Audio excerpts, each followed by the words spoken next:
তাহলে তিনি কিভাবে আছেন, পবিত্র আত্মা মানুষের জীবনের মধ্যে কিভাবে অধিষ্ঠান করে আছেন, আমরা কিছু পয়েন্ট দেখব।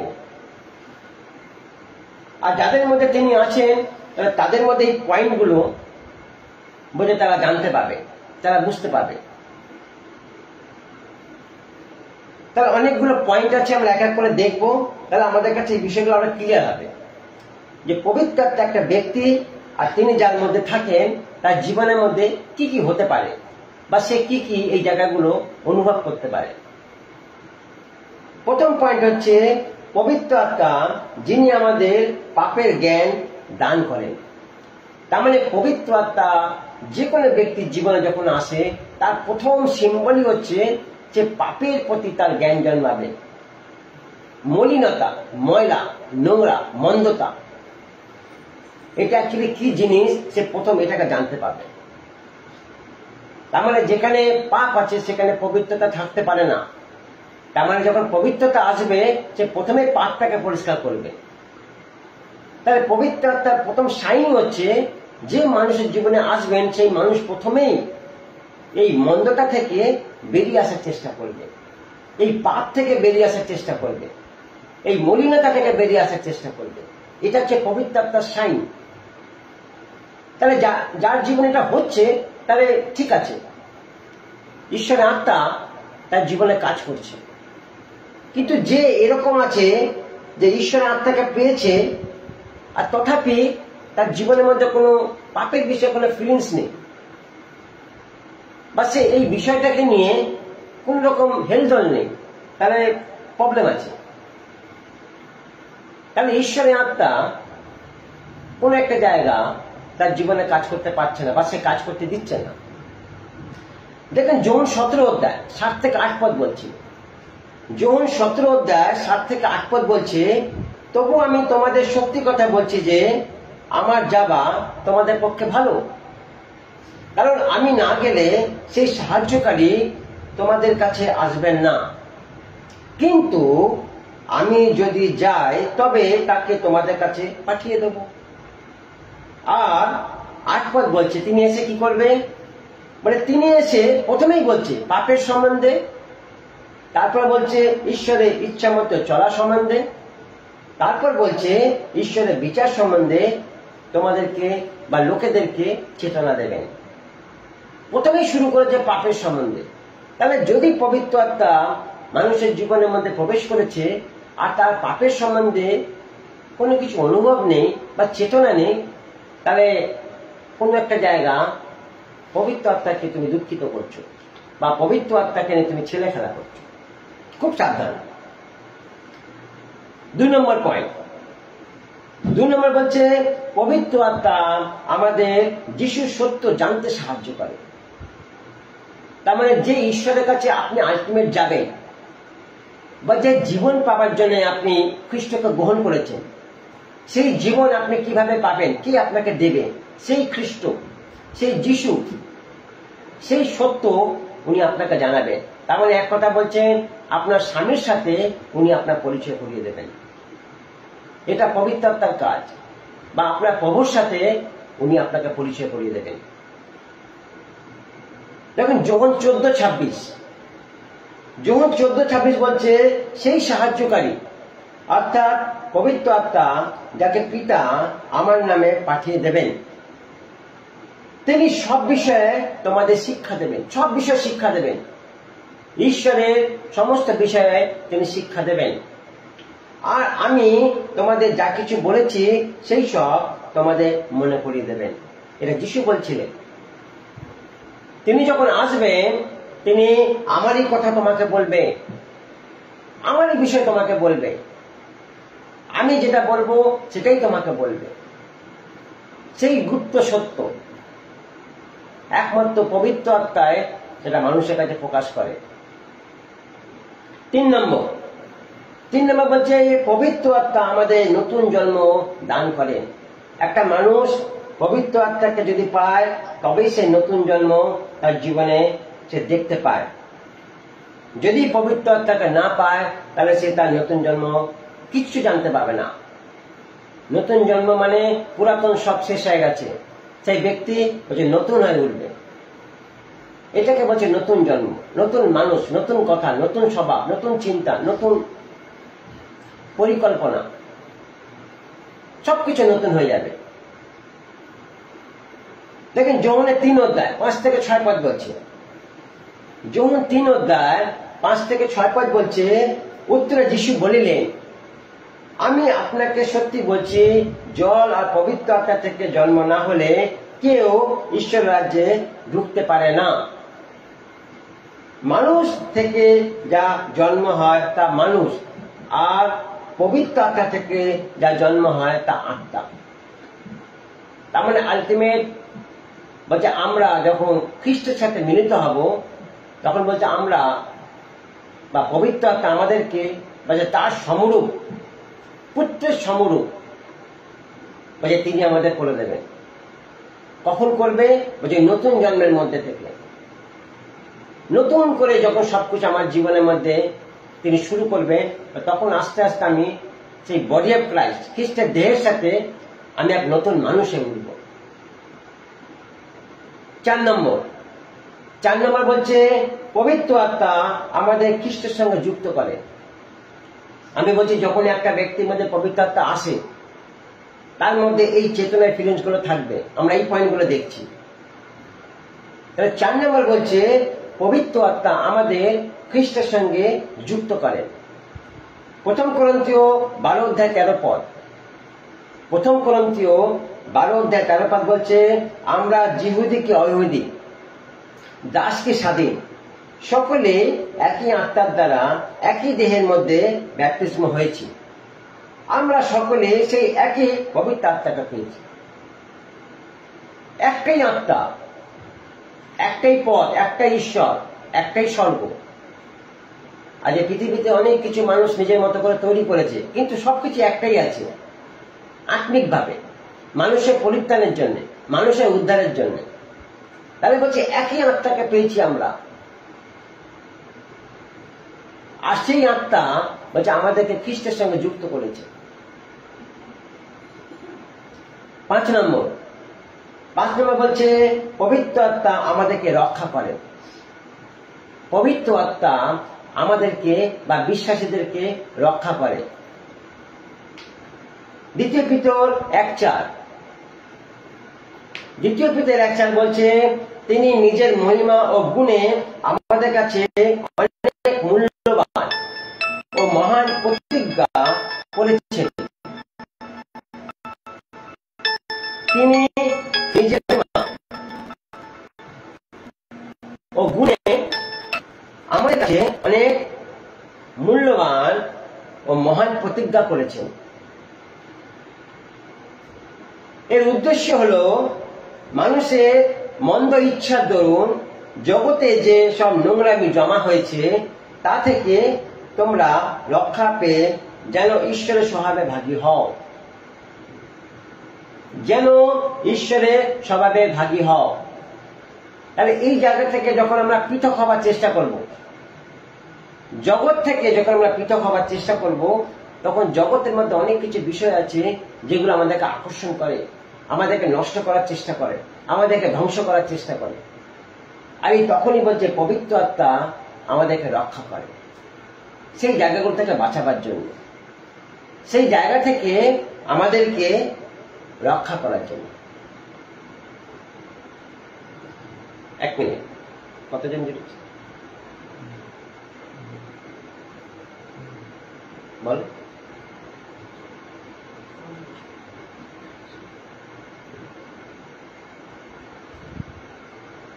তাহলে পবিত্র আত্মা আমাদেরকে রক্ষা করে। 6 নম্বর পয়েন্ট বলছে পবিত্র আত্মার শক্তিতে আমরা আমাদের দেহেতে ঈশ্বরের গৌরব করতে পারি। দেখুন কি ইম্পর্টেন্ট কথা, আপনি ঈশ্বরের গৌরব করবেন বলছে তার জন্য পবিত্র আত্মার শক্তি লাগে। আপনি তার শক্তি ছাড়া আপনি তার গৌরব করতে পারবেন না। বলছে এটা এমনি এমনি হয় না, এটা এমনি এমনি আসে না। এর জন্য বলছে তার ব্যক্তিত্ব বা তার উপস্থিতির দরকার আছে।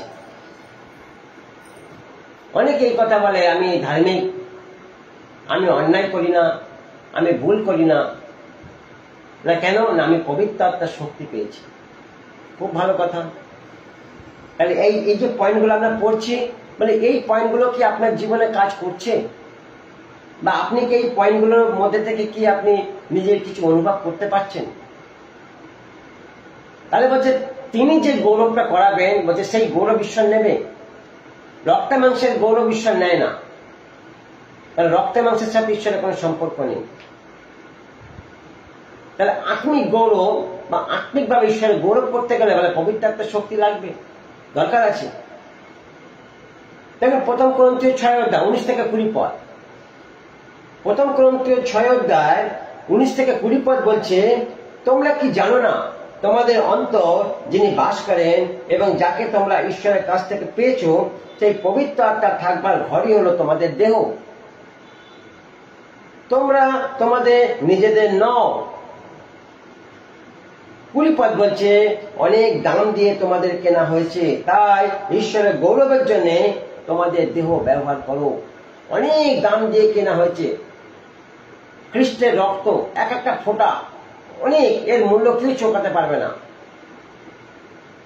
ঈশ্বরের একমাত্র পুত্র, তিনি এসে এই পৃথিবীতে ক্ষত বিক্ষত হয়েছেন আপনার জন্য, আমার জন্য। এক একটা ফোঁটা রক্ত বলছে কত মানুষের জীবন ছিল তার মধ্যে। বলছে তিনি প্রত্যেকটা জায়গা নিঃস্বার্থভাবে মানুষের প্রাণকে রক্ষা করার জন্য নিজের জীবনকে সমর্পিত করে গেলেন। আবার যে সেই জীবন কেউ যদি পেয়েছে ঈশ্বরের আত্মার দ্বারা, তাহলে বলছে তার জীবনে এভরি টাইম, সব সময় বলছে ঈশ্বরের গৌরব। সেই ঈশ্বরের গৌরব না করে থাকতেই পারে না, কারণ ঈশ্বরের আত্মা বা ঈশ্বরের যারা দূতেরা আছে তারা সবসময় ঈশ্বরের গৌরবই করে। আর পবিত্র আত্মা বলছে যার জীবনে থাকবে, বলছে সেই ঈশ্বরের গৌরব না করে থাকতে পারবে না। আর সেই গৌরব বলছে তিনি জানেন সেটা কিরকম গৌরব, রক্তে মাংসের না। আমি ইচ্ছা হলাম দুটো গান করলাম, ইচ্ছা হলাম আমি প্রভুর এটা প্রেস করলো, ওরকম না। একটা হার্ট টু হার্ট কানেকশন থাকবে, হৃদয় থেকে অন্তর থেকে সেই গৌরব বেরোবে। 7 নম্বর বলছে পবিত্র আত্মা আমাদের পাপের দাসত্ব থেকে মুক্ত করে। পাপের দাসত্ব তার মানে শয়তান আমাদেরকে পাপের দাস বানিয়ে রেখে দিয়েছিল। আমরা তার দাসত্বের মধ্যে ছিলাম, কেউ অস্বীকার করতে পারবো না। একটা সময় আমাদের জীবন তাই ছিল, কিন্তু আজকে সেই দাসত্বের বন্ধন ভেঙে গেছে, ছিঁড়ে দিয়েছে। আর পবিত্র আত্মা আমাদেরকে সেই বন্ধন থেকে মুক্ত করেছে। এটা তিনিই করেছেন, এটা আমরা নিজে থেকে হতে পারি না, বা আমরা নিজেদের ক্ষমতা এটা অর্জন করতে পারি না। এই শক্তি আমাদের কাছে নেই। রোমীয় 8 অধ্যায় 2 থেকে 4 পদ।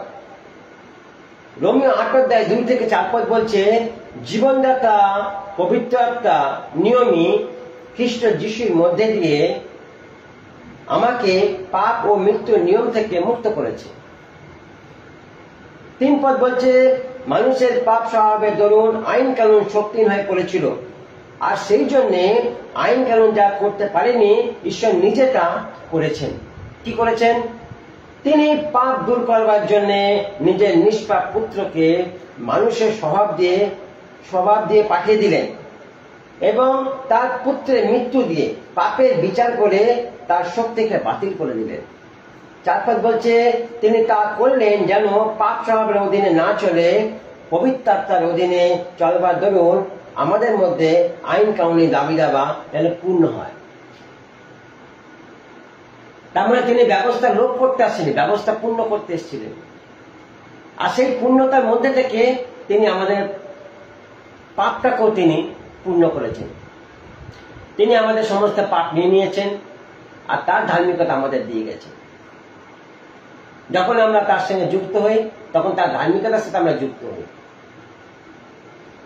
আর তিনি আমাদেরকে, যেটা বলছিলাম প্রথম পয়েন্ট, যে আমাদেরকে তিনি পাপের চেতনার মধ্যে থেকে আমাদেরকে এটা বারে বারে অনুভব করায় যে তুমি আর নিজের নও, তোমাকে কিনে নেওয়া হয়েছে, বহুমূল্য রক্তের দ্বারা তোমাকে ক্রয় করা হয়েছে। তুমি আর নিজের নও, তুমি নিজের মনে করো না, তুমি কারো অধীনে হয়ে গেছো। একসময় তুমি কারো অধীনে ছিলে, এখন তুমি ঈশ্বরের অধীনে হয়ে গেছো।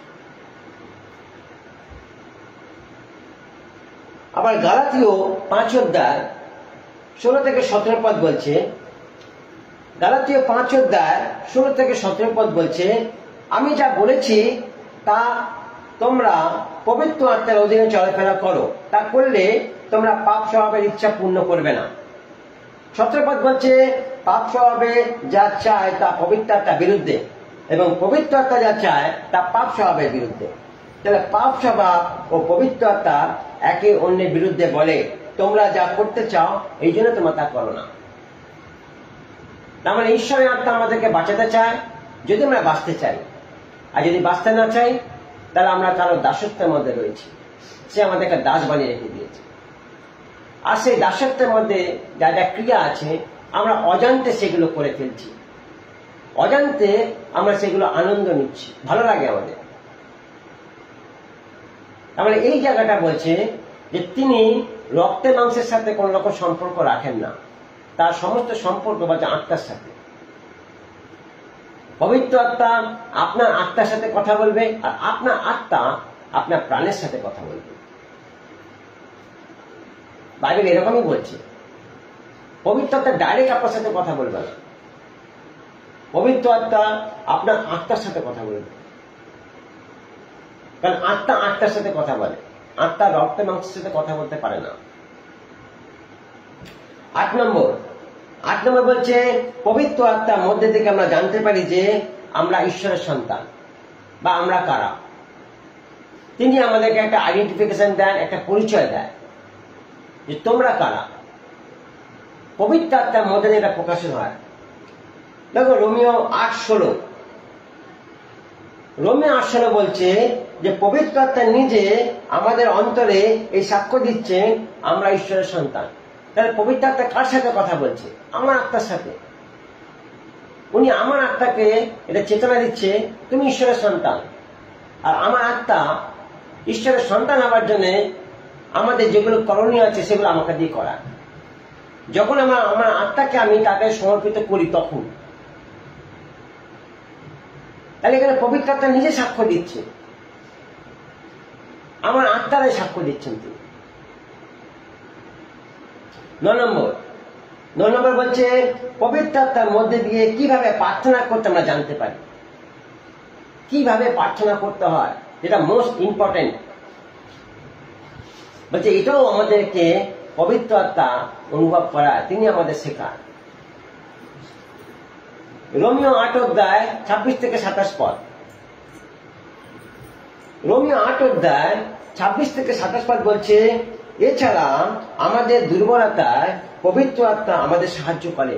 আমাদের দুর্বলতা কিরকম, কি বলে প্রার্থনা করা উচিত আমরা জানি না। রক্ত মাংসের শরীরে আপনি জানতে পাবেন না, কিন্তু যা ভাষায় প্রকাশ করা যায় না সেরকম আকুলতার সঙ্গে পবিত্র আত্মা নিজে আমাদের অনুরোধ করেন। তিনি আমাদের হয়ে এই বিনতি প্রার্থনা আমাদের অন্তর থেকে তিনি বলিয়ে নেন, করিয়ে নেন। কিভাবে তুমি ঈশ্বরের কাছে কি কথা বা কি শব্দ তুমি বলতে পারো, যে শব্দটা ঈশ্বরের কাছে গ্রহণযোগ্য হবে, যে কথাটা ঈশ্বরের কাছে গ্রহণযোগ্য হবে। 27 পদ বলছে, যিনি মানুষের অন্তর খুঁজে দেখেন তিনি পবিত্র আত্মা মনের কথা জানেন। কারণ পবিত্র আত্মা ঈশ্বরের ইচ্ছা মতন ঈশ্বরের লোকেদের জন্য অনুরোধ করেন। পবিত্র আত্মা ঈশ্বরের ইচ্ছা মতন, মানুষের ইচ্ছা মতো নয়, মানুষের মনের মতো নয়। তিনি ঈশ্বরের ইচ্ছা মতন তিনি তার কাছে অনুরোধ করেন, সেই ব্যক্তিটাকে ব্যবহার করেন, সেই ব্যক্তিটা থেকে তিনি তার মনের মতন কথা তিনি প্রকাশ করিয়ে নেন। তাহলে বলছে কিভাবে প্রার্থনা করতে হয়, বলছে আমরা সেটাও জানি না, সেটাও ঈশ্বরের আত্মা আমাদের শেখায়। আপনি বুঝতে পারছেন কতটা ইম্পর্টেন্ট, কতটা গুরুত্ব একটা জায়গা তার রয়েছে। 10 নম্বর বলছে পবিত্র আত্মার মধ্যে আমরা সমস্ত সত্যকে জানতে পারি। সমস্ত সত্য, স্বর্গের, পৃথিবী, আকাশের গ্যালাক্সি, পাতাল, যা কিছু আছে, সমস্ত সত্য তার কাছে আছে। তিনি একমাত্র এগুলোকে প্রকাশ করেন, তিনি একমাত্র জানেন। দেখুন যৌন 16:13, যৌন 16:13 বলছে, কিন্তু সেই আত্মার সঙ্গে, কিন্তু সেই সত্যের আত্মা যখন আসবেন তখন তিনি তোমাদের পথ দেখিয়ে পূর্ণ সত্যে নিয়ে যাবেন। পূর্ণ সত্য, হাফ সত্য না, পূর্ণ। তিনি নিজ থেকে কথা বলবেন না, কিন্তু যা কিছু শোনেন তাই বলবেন, আর যা কিছু ঘটবে তাই তিনি তোমাদের জানাবেন। তার মানে সেই সত্য যা যীশু খ্রিস্ট পৃথিবীর মধ্যে মানুষের জন্য করে গেছিলেন, যেটা বলছে শয়তান মানুষের উপর পট্টি ফেলে দিয়েছে, বলছে জানতে দিচ্ছে না, দেখতে দিচ্ছে না, বুঝতে দিচ্ছে না, বলছে তিনি সেই কাজটা এসেই করবেন, তিনি সেই পট্টিটা তুলে দেবেন, আর মানুষকে তিনি অরিজিনাল তার জীবনের জন্য যেটা প্রয়োজন আছে, দরকার আছে, সেই সত্যটা মানুষকে জানতে সাহায্য করবে। 11 নম্বর বলছেন, তিনি আমাদের সব সময় ঈশ্বরের প্রেমের মধ্যে দিয়ে শিক্ষা দেবেন। সব সময় ঈশ্বরের প্রেমের মধ্যে দিয়ে শিক্ষা দেবেন। রোমিও 5:5 বলছে, আর প্রত্যাশা লজ্জাজনক হয় না, আর প্রত্যাশা লজ্জাজনক হয় না, যেহেতু আমাদিগকে দত্ত পবিত্র আত্মার দ্বারা ঈশ্বরের প্রেম আমাদের হৃদয় সিঁচিত হইয়াছে। ঈশ্বরের দত্তক পুত্রের দ্বারা ঈশ্বরের প্রেম আমাদের হৃদয় সিঁচিত হইয়াছে, আর তিনি আমাদের জীবনের মধ্যে সেই প্রেম অনুসারে তিনি কাজ করে যাচ্ছেন এখনো পর্যন্ত। এখনো পর্যন্ত তার প্রেম বলছে কোনো কমি নেই, তার প্রেমের কোনো কমি নেই। তাহলে বলছে তিনি সব সময় বলছে ঈশ্বরের প্রেমের মধ্যে দিয়ে শিক্ষা দেন। বাইবেল বলছে ঈশ্বর যাকে শাসন করে, ঈশ্বর তাকে প্রেম করে। তার মানে তার শিক্ষার মধ্যে শাসনও আছে, তার শিক্ষার মধ্যে অনুযোগ আছে, চেতনা আছে, সাবধানতা আছে। তিনি এরকম আবেগের বসে শিক্ষা দেন না, বা তিনি আবেগের বসে কোনো কথা বলেন না। তিনি যেটা বলেন সেটা বাস্তব এবং সেটা সত্য এবং সেটা কার্যকারী। তা রোমিও 5:5 বলছে যে আর প্রত্যাশা লজ্জাজনক হয় না, যেহেতু আমাদিগকে দত্ত পবিত্র আত্মার দ্বারা ঈশ্বরের প্রেম আমাদের হৃদয় সিঁচিত হয়েছে। তিনি সেটাকে বুনেছেন আমাদের হৃদয়ের মধ্যে। যারা সত্যিকারের পবিত্র আত্মা পেয়েছে, আমি তাদের কথা বলছি, তাদের জীবনে মানে সেই প্রেমকে সিঁচিত করা হয়েছে। তাদের কার্যেতে, কথাতে, স্বভাবে তার ঝলক দেখা যাবে। এটাই উপস্থিতি। এখান থেকেই জানা যাবে যে ঈশ্বর আত্মা তার জীবনে অবস্থিত করেছে বা অধিষ্ঠান করেছে। 12 নম্বর বলছে পবিত্র আত্মা বিশ্বাসীদেরকে খ্রিস্টের এক দেহের সাথে একত্রিত করে। পবিত্র আত্মা আমাদেরকে খ্রিস্টের দেহের সঙ্গে জুড়ে রাখে। বডি অফ ক্রাইস্ট, আমরা তার অংশ, আমরা তার অঙ্গ। এটা আমরা গৌরবের সাথে বলতে পারি। তখন বলবো যখন ঈশ্বরের আত্মা আমাদেরকে তার সঙ্গে জুড়ে রাখে। 1 করন্থীয় 12:12-13 পদ বলছে। 1 করন্থীয় 12:12-13 বলছে, কেননা যেমন দেহ এক আর তার অঙ্গ প্রত্যঙ্গ অনেক, এবং দেহের সমুদয় অঙ্গ অনেক হইলেও এক দেহ হয়, আর খ্রিস্ট সেই রূপী।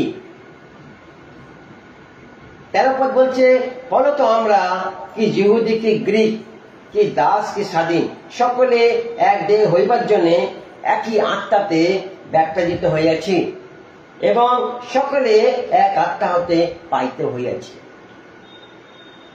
তার মানে তিনি সবাইকে, যতজন খ্রিস্টের সঙ্গে যুক্ত হয়েছে, তিনি সবাইকে তার দেহের সঙ্গে জুড়ে রেখেছে। তিনি চান না কেউ সে দেহ থেকে পৃথক হয়ে যায় বা কোনো অঙ্গ নষ্ট হয়ে যায়। তিনি সেটা চান না। আর তিনি আমাকে খ্রিস্টের সঙ্গে জুড়ে রেখেছেন। এবং এখানে যত ভাই বোন আছে, আমি সবাইকে বলবো যে আপনারাও বিশ্বাস করুন এটা, যে ঈশ্বর আপনাকে তার দেহের সঙ্গে জুড়ে রেখেছে, আর এটা পবিত্র আত্মার কাজ। পবিত্র আত্মাই কাজ করছে এখনো পর্যন্ত। প্রতিদিন তিনি এই কাজটা করে যান। এটাকে বিশ্বাস করতে শিখুন। 13 নম্বর যে পবিত্র আত্মা মণ্ডলীকে গেঁথে তোলে। পবিত্র আত্মা মণ্ডলীকে গেঁথে তোলে। এফেসীয় 2:22 বলছে তোমরা তার সঙ্গে যুক্ত হয়েছ। তোমরা তার সঙ্গে যুক্ত হয়েছ। কার সাথে? না, পবিত্র আত্মার সাথে আমরা যুক্ত হয়েছি, এবং সেই জন্য তোমাদের একসঙ্গে গেঁথে তোলা হচ্ছে, একসাথে। Universal church, body of Christ, এক ছেড়ে যেটা যাবে সেই দেহ বলছে গাঁথা হচ্ছে। পবিত্র আত্মা এক একটা করে ইট গাচ্ছে, একের সাথে একে জোড়া লাগাচ্ছে।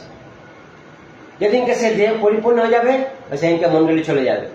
তার মানে গাঁথার কাজ চলছে।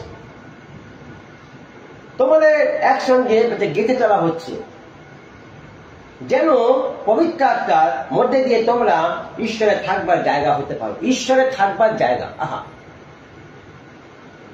ঈশ্বর একটা জায়গা খুঁজছে আপনার আমার মধ্যে থাকার জন্য, আর সেই কাজটা বলছে পবিত্র আত্মা করছে, যাতে তিনি এই গাঁথার কাজটা সম্পন্ন করতে পারে।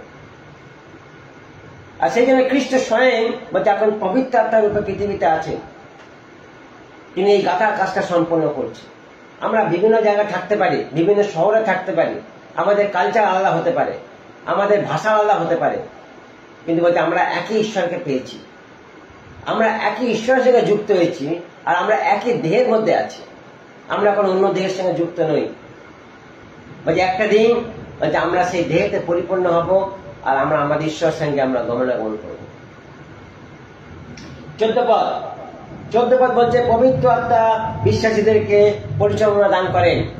তার মানে বিশ্বাসীরা কি করবে কি করবে না বলছে তিনি ঠিক করে দেন, তিনি কথা বলেন। পেরিতে 13:2 বলছে যখন মণ্ডলীর মধ্যে একটা কিছু ডিসিশন নেওয়ার ছিল, পবিত্র আত্মা তাদেরকে বললেন, কি বললেন?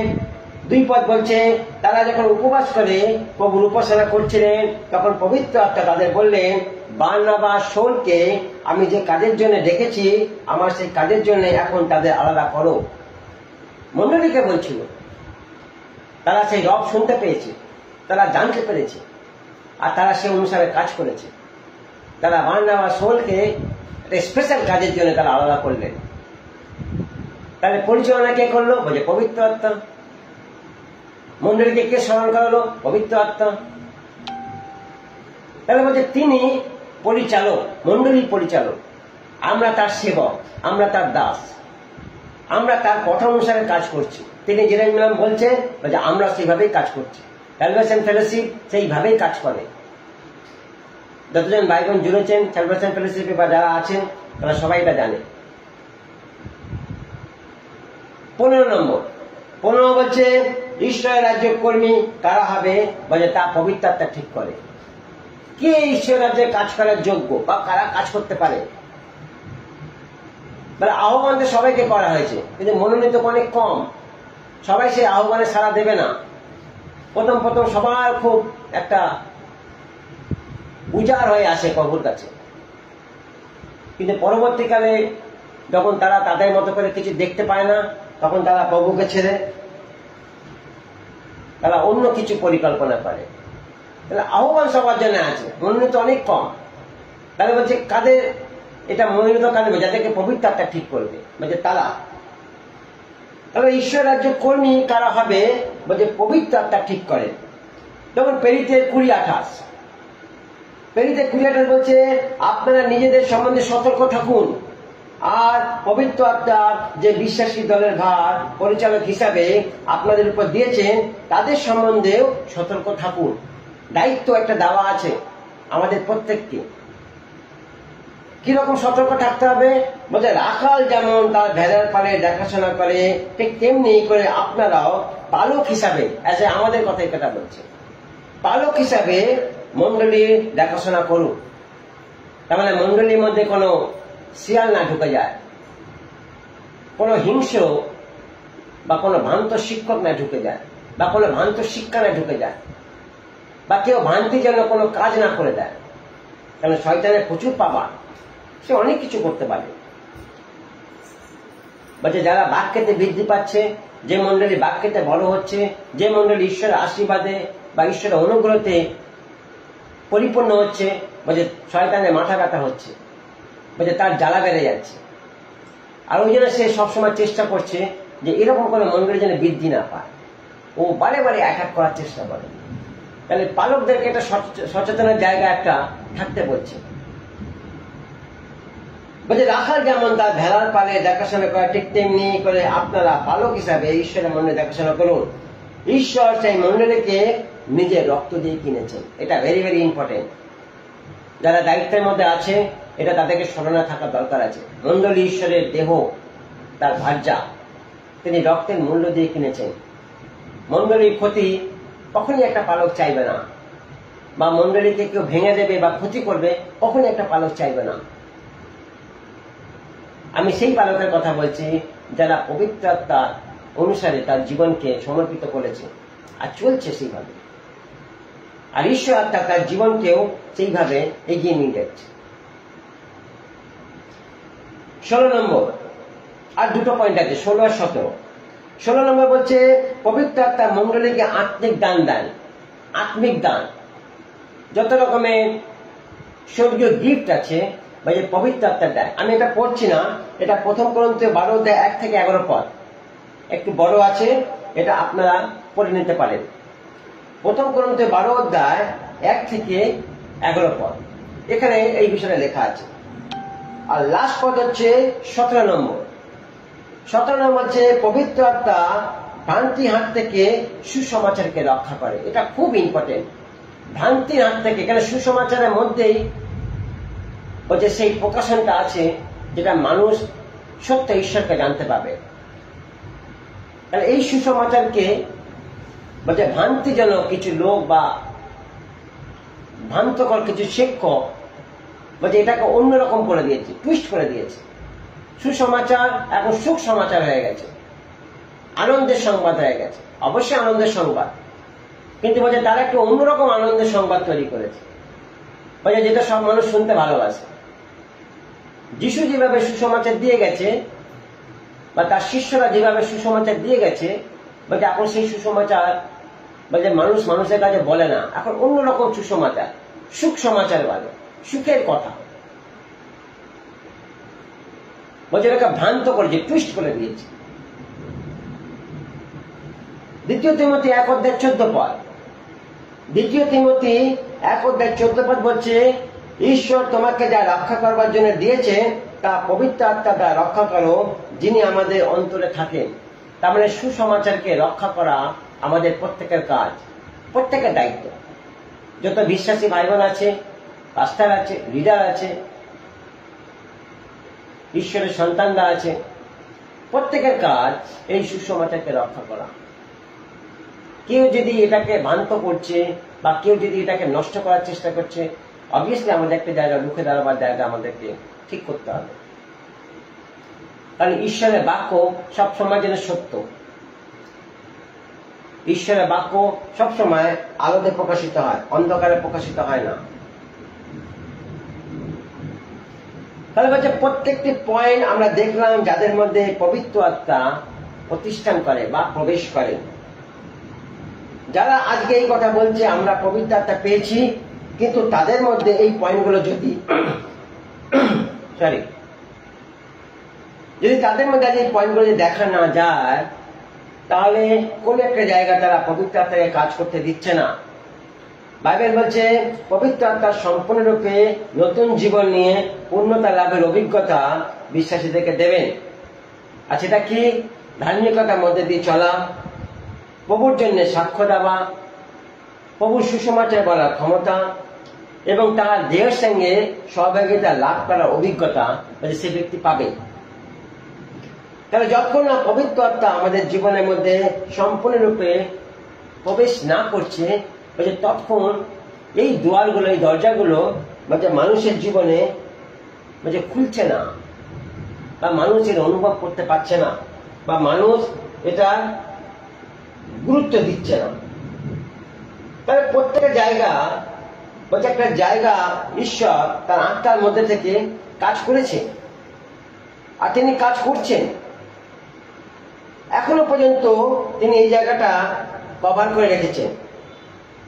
তিনি বারে বারে তার বাক্যের মধ্যে থেকে, তার সন্তানদের মধ্যে থেকে, তার ভাই বোনদের মধ্যে থেকে তিনি এই কাজগুলো করে যাচ্ছেন।